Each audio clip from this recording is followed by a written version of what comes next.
Dear friends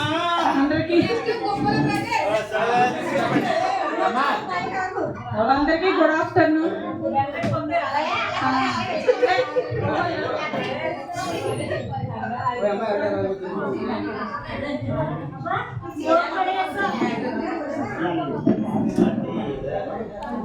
సీనోటి వేసుకో. నా classmates అందరికీ గుడ్ ఆఫ్టర్నూన్. నేను చెప్పేది ఏమీ లేదు కానీ అదే భవానీ చెప్పినట్టు పిల్లల గురించి అంటే మన పిల్లల్ని మనతో పాటు చాలా స్నేహభావంగా పెంచుకుంటే అంటే మనం ఏం చేసినా వాళ్ళని మన దాంట్లో ఇన్వాల్వ్ చేయాలి. అంటే ఇప్పుడు మనం ఇంట్లో చిన్న ఖర్చున్నా పెద్ద ఖర్చున్నా లేదంటే మన సంపాదన ఎంత, అసలు మనం ఏం కష్టాలు పడుతున్నాం, ఎలాంటి సమస్యలు పడుతున్నాం అనే దాంట్లో వాళ్ళకి సపరేట్గా కొంతమంది ఉంటారు. నేను అంటే నా చుట్టూ ఉన్న ఫ్యామిలీస్ చూశాను. పిల్లలు ఉన్నారు మాట్లాడుకుంటే వాళ్ళు లోపలికి వెళ్ళిపోనివ్వండి, మనం మాట్లాడుకోవాలి, వాళ్ళు వినకూడదు, వాళ్ళకి తెలియకూడదు. ఈ టైప్ ఆఫ్ మా చుట్టూ అంటే ఇక్కడ నాకు తెలియదు మన గురించి, ఇక్కడ నా చుట్టూ ఉన్న ఫ్యామిలీస్ గురించి చెప్తున్నాను. పిల్లలకి ఏం తెలియకూడదు, అసలు పిల్లలు ఎదురుగా ఏం మాట్లాడుకోవద్దు, పిల్లల్ని ఇన్వాల్వ్ చేయకూడదు, వాళ్ళకి అసలు ఏమీ తెలియదు అని అనుకుంటున్నారు. కానీ మనకన్నా ఎక్కువ విషయాలు పిల్లలకు బాగా తెలుసు కాబట్టి వాళ్ళని మనతో పాటు ఇన్వాల్వ్ చేశారు. మేమైతే అంటే ఫర్ ఎగ్జాంపుల్ నేను అలా అయితేనే చెప్పగలను. మేమైతే ప్రతిదీ ఇంకా అంటే ఇంట్లో ఓపెన్గా ఉంటున్నారు. అందుకే నేను కూడా గ్రూప్లో ఓపెన్గా మాట్లాడతాను. చాలా మందికి ఇబ్బందికరంగా అనిపించుండొచ్చు, కానీ నా మనస్తత్వానికి తగ్గట్టు నా ఫ్యామిలీని నేను అలాగా మేనేజ్ చేసుకున్నాను అనమాట. అంటే పిల్లల దగ్గర దాపరికాలు ఏమి ఉండవు, ఆ విధంగా సీక్రెట్స్ కూడా ఉండవు. అసలు అన్ని విషయాలు షేర్ చేసుకోవడం వల్ల వాళ్ళకి చాలా అంటే అలా పెంచడం తప్పేమో అని చాలా మంది అంటున్నప్పుడు నేను అలా బాధపడ్డాను. అయితే వాళ్ళు నాకన్నా ఎక్కువగా మంచి మెంటాలిటీతో అంటే ప్రతిదీ పేరెంట్స్కి కష్టం కలిగించకూడదు, మనం వేగా ఇన్వాల్వ్ అయిపోయి డాడీని బాగా చూసుకోవాలి, మమ్మీని బాగా చూసుకోవాలి, చాలా కష్టాలు పడి మనల్ని ఎలా చదివించారు. ప్రైవేట్ ఎంప్లాయీ అయ్యింది కూడా మా పిల్లల్ని ఫస్ట్ క్లాస్ నుంచి భాషలు చదివించాము. అయితే అప్పట్లో మా రేంజ్ అంత కాదు, మా మామయ్య వాళ్ళు ఉన్నవాళ్ళు అవ్వండొచ్చు, కానీ మా వారు రేంజ్ని బట్టి మా పిల్లల్ని మేము పెంచాలి కాబట్టి అలాగా చేసాము. క్లాస్ అంటే మంచి స్టడీ ఇవ్వాలని భాషల్లో జాయిన్ చేసాం. అప్పట్లో భాష్యం బాగా ఉండేది, ఇప్పుడు చాలా వచ్చేసినాయి. అయితే పిల్లలిద్దరికీ తెలుసు మేము ప్రైవేట్ ఎంప్లాయీ అంటే మా వారి శాలరీ ఎంతో కాదు, 30,000 అంతే. ఇప్పటికే ఆయన 25 ఏళ్ళు చేశారు, SRMTలోనే జాయిన్ అయ్యారు. రెండో కంపెనీలో ట్రై చేయలేదు, ఆయనకి అది ఒకే చోట ఉండడం అనేది ఇష్టం. అందుకని ఒకే చోట నిబద్ధతగా పనిచేయడం వల్ల 25 ఇయర్స్ ఒకే కంపెనీ ఎంచుకున్నారు. వేరే చోట మారితే శాలరీ పెరుగుతుంది కానీ ఆయనకి అదే లైఫ్ ఇచ్చిందని చెప్పేసి అక్కడే ఉండిపోయారు. దానివల్ల శాలరీ పెరగకపోయినా మంచి నేమ్ అనేది ఉంది. ట్రాన్స్పోర్ట్ దాంట్లో చేస్తారు SRMT. ఇప్పుడు సూపర్వైజర్ అయ్యారు కానీ శాలరీ గురించి చూడలేదు.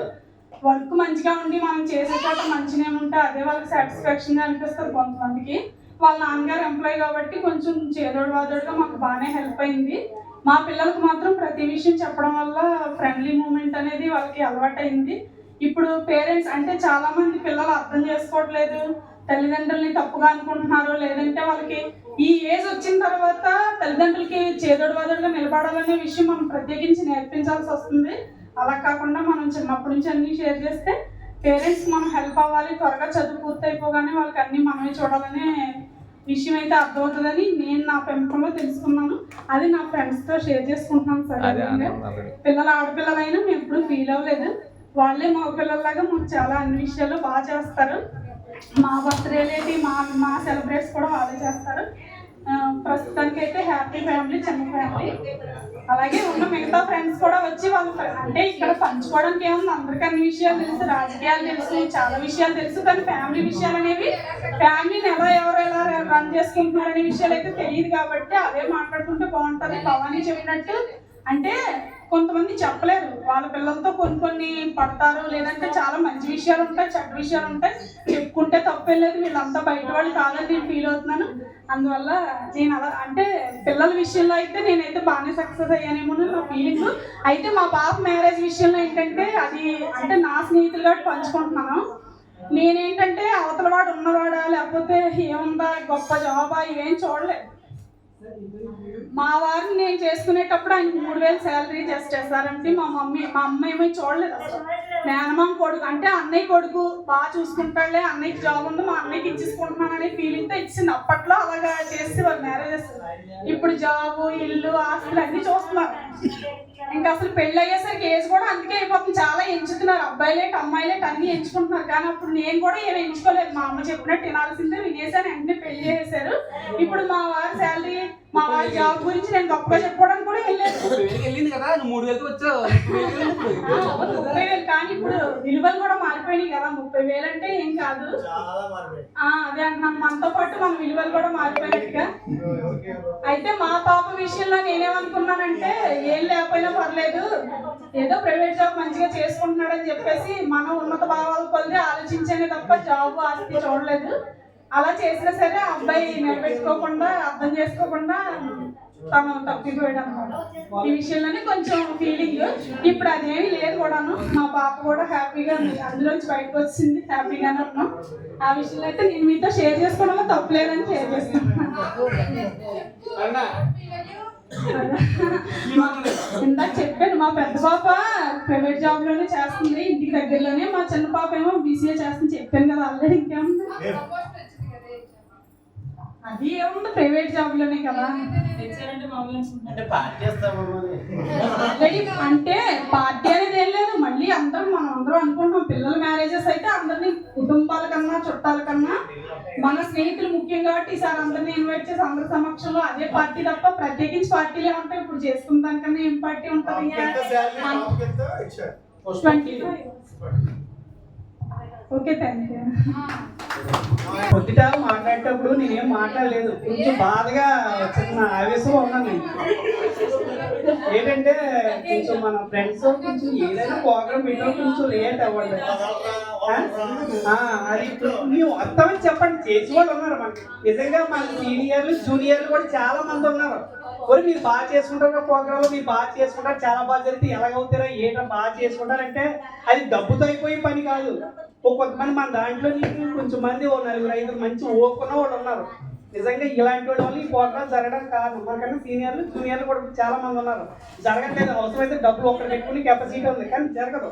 వీళ్ళందరినీ గెదర్ చేసుకునే వాడు ఎవరు లేరు. మనకి చాలా అదృష్టవంతులు ఇందులో ఉన్నట్టు. ఇంకా పోతే అది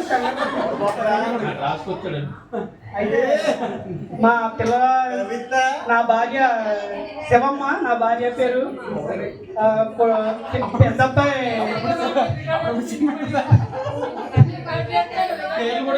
మా అబ్బాయి పేరు హర్ష కుమారు, చిన్న అబ్బాయి పేరు హేమశార్తిక్. పెద్ద బాబు 10th, చిన్న బాబు 7th. పిల్లలు బాగా నేనంటే మంచి గాలం, నా మీద పడిపోతారు. వాళ్ళ అమ్మ చూడ కొంచెం భయపడతారు. వాళ్ళకి ఏదైనా కావాలన్నా, స్కూల్ ఎగ్గొట్టాలన్నా నా దగ్గరికి వచ్చి డాడీ స్కూల్కి వెళ్ళి అంతా నేను మా ఆవిడకి వచ్చిన ఏంటి పెద్దోడు ఎలా కొంచెం దిమ్ముగా ఉన్నాడో పోన్లే, ఎలా నీ దగ్గర వచ్చి చెప్పి ఉంటాడో, ఇద్దరు ఒకటి అయిపోయారు. నాకు తెలుసు నేను ఇష్టం ఉంటాడు. లేదు పోన్లే ఈ రోజుకి అంటాను అనమాట. నేను చెప్పిన డాడీతో ఉంటుంది, లేదు నేను చెప్పలేదు అంటాడు. అలాగే పిల్లలంటే మరి చాలా ఇంకా అసలు చూస్తే వదలరు అన్నమాట. చాలా స్నేహితులు, ఏదైనా పిల్లలతో చాలా బాగుంటాను నేను, చాలా ఫ్రెండ్లీగా. ఇంటి నేను ఎక్కడికి వెళ్తే కూడడానికి ఇష్టపడుతుంటారు. అలాగే తిప్పుకొని పాటు చేయడం మా ఆవిడ. ఇంకా తనకు కొంచెం భయపడుతుంటాంలే. అయితే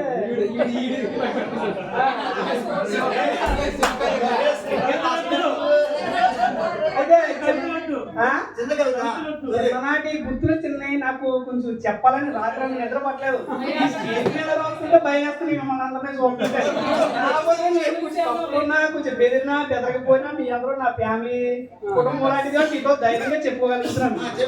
ఏంటంటే నా చిన్ననాటి జ్ఞాపకాలు, బెంచీపై మూతలు, డ్రెస్లపై గీతలు, నల్లపల్లలపై రాతలు, మొత్తం నా బెత్తంతో ఓతలు, తెలిసి మా తలరాతలు. ఒకడు క్లాస్ ఫస్ట్, ఇంకొకడు ఆటలో బెస్ట్, మరొకడు అల్లరిలే మస్తు, చాలా మంది లెక్కల్లో చూస్తూ, ముందు బెంచీలో కొందరు, వెనక బెంచీ నిండా బందరు, ముద్ద మందారాలు ఓ లెక్క, 2 తెలిసి సీతలు ఓ పక్క, పట్టు పరిణీల పార్వతులు, లంగావాణి లక్ష్మీదేవులు, అందచందాల చందమావులు. ఒకడు మంత్రి అవుతాడు, ఒకడు కంత్రి అవుతాడు, ఒకడు ఆఫీసర్ అవుతాడు, ఒకడు బంట్రోత్ అవుతాడు. ఒక అక్క కలెక్టర్ అవుతుంది, ఓ చెల్లి క్లర్క్ అవుతుంది. ఎవరు ఏమైనా జీవితంలో మళ్ళీ కలిసినప్పుడు అంతా తిరిగి పిల్లలవుతాం, కళ్ళకవడం తెలియని దోస్తులు అవుతాం. 25 ఏళ్ల జీవితంలో సాధించిన విజయాలు పంచుకుందాం, బంధాలను పెంచుకుందాం. మీ చిన్ననాటి స్నేహితులు లోకేశ్వరరావు. ఎవరు వచ్చినా కత్పూర్ సెంటర్ కాబట్టి ఎవరు వచ్చినా షాప్ వస్తుంటారు. బాయ్స్ అయినా అమ్మాయిలు కూడా కొంతమంది వచ్చి కలుస్తారు. ఎవరు వచ్చినా కత్తిపూడి నుంచి వచ్చినట్టు వస్తే కలండి పర్వాలేదు, ఇలా లోకేష్ ఇంట్లో వస్తామంటే ఎక్కడైనా చెప్తారు. Okay thank you.